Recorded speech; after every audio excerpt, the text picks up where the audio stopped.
petani itu nggak bisa dianggap sebelah mata.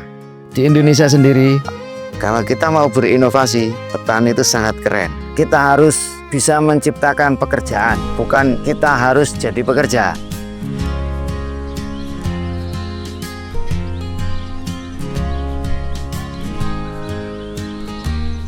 Assalamualaikum warahmatullahi wabarakatuh. Nama saya Prasetyo Widodo, umur 45 tahun, tinggal di Desa Kampung Anyar, Kecamatan Glagah, Kabupaten Banyuwangi. Sebelum saya menekuni di tani, saya adalah trader, bergerak di bidang hortikultur, ekspor dan impor. Kenapa saya memilih di tani? Tahun 2009, saya ngirim bibit jahe ke Vietnam. Setelah kirim bibitnya ke sana, malah 2014 Vietnamnya yang ngirim ke kita, dan itu sampai sekarang. Maka dari situlah saya memutuskan untuk menekuni betul di pertanian. Adapun jenis tanaman yang saya tekuni itu berbagai macam. Semua yang berhubungan dengan tani saya tanam, terutama di cabai.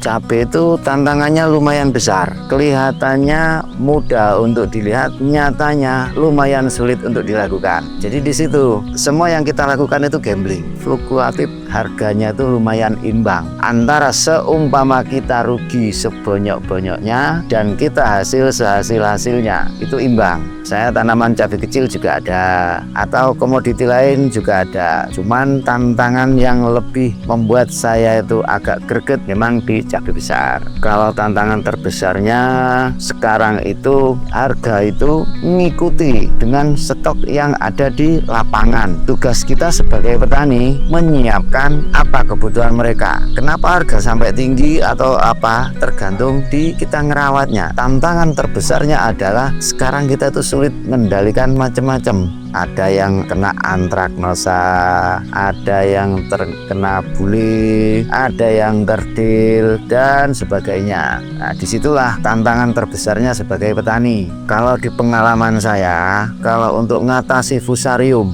meminimaliskan fusarium itu dari pengolahan lahan.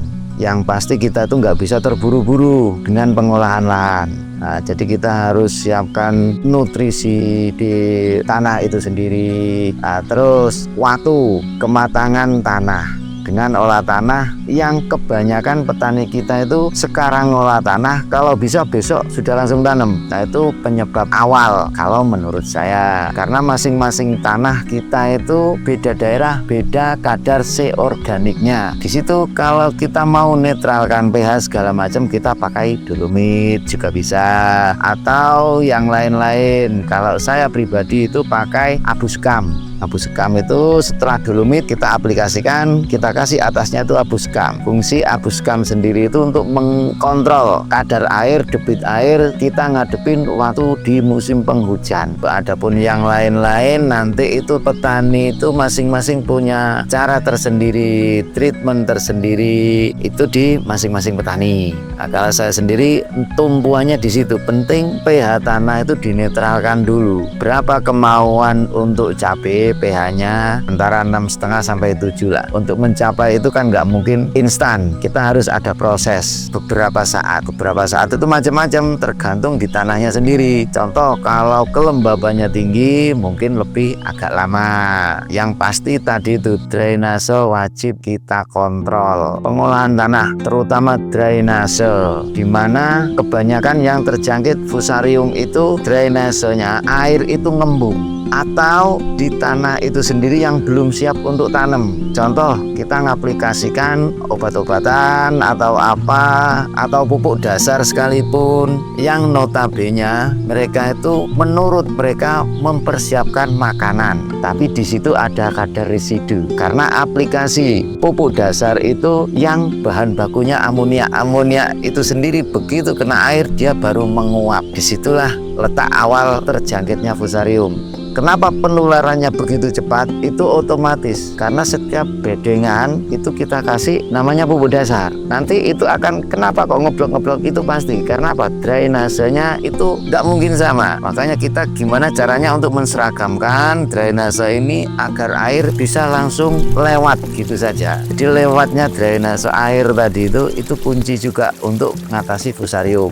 Kalau untuk pengolahan tanah kita itu ada target. Contoh lahan setengah hektar ini mau saya tanamin berapa pohon. Nah disitulah kita mulai ukur jarak tanam, jarak bedengan sesuai dengan SOP masing-masing. Petani ada yang jarak tanamnya 30 cukup, ada yang 40, ada yang 50 cm juga ada. Dan itu mendukung untuk sirkulasi udara supaya lebih mudah untuk menangani seumpama terjangkit penyakit-penyakit kayak antraknos atau layu fusarium itu sendiri. Kalau untuk pengolahan tanah umumnya kita itu jarang yang mekanisasi, semua pakai manual. Nah disitulah setelah kita bikin paritan-paritan, kita kasih dolomit, kita diamkan sebentar, kita ukur lagi pH sudah mencukupikah dengan target pH yang diinginkan tanaman cabai itu sendiri. Untuk menjaga kestabilan pH tadi saya aplikasikan Abuskam. Kalau untuk nutrisi-nutrisi itu masing-masing kita sudah disiapin. Di situ itu ada yang namanya Trichoderma, itu baik, atau kompos pupuk kandang itu juga bagus. Untuk pupuk dasar itu bebas, asalkan kita tahu namanya di situ itu slow release. Mereka berharapan supaya nanti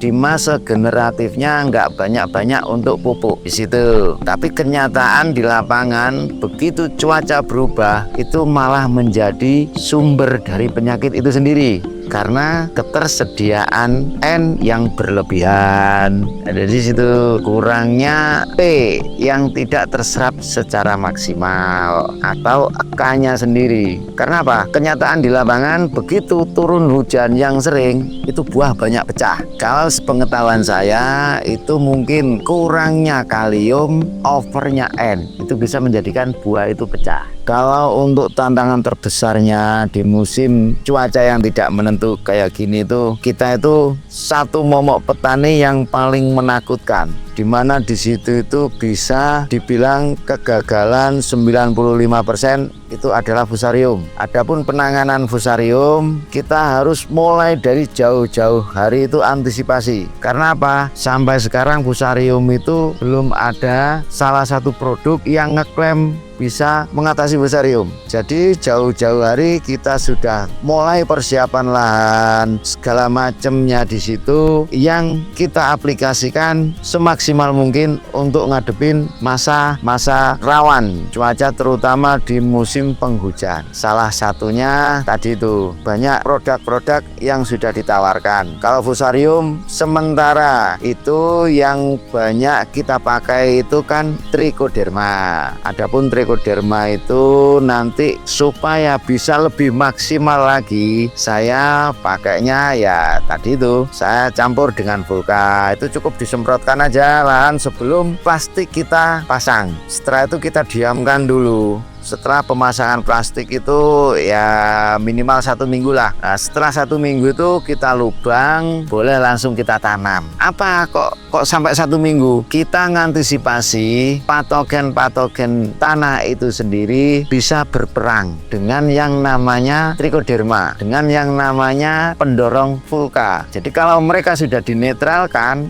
sama kedua stimulan itu, insya Allah tanaman kita aman dari fusarium. Itu treatment yang selama ini saya lakukan dari awal masa tanam umur 1 minggu atau 7 hari kita kasih kocoran pertama itu nutrisi ada, yang pasti itu Trichoderma. Itu Trichoderma kita kasih dengan setengah dosis lah untuk Vulkanya, karena untuk masa-masa penyerapan kita maju akar supaya cepat untuk makan nutrisi yang sudah kita siapkan. Itu di awal-awal masa tanam, karena di situ namanya tumbuhan itu ada masa vegetatif dan generatif, di mana di masa-masa vegetatif kita tonjolkan nitrogen sama fosfat yang lebih tinggi daripada kalium.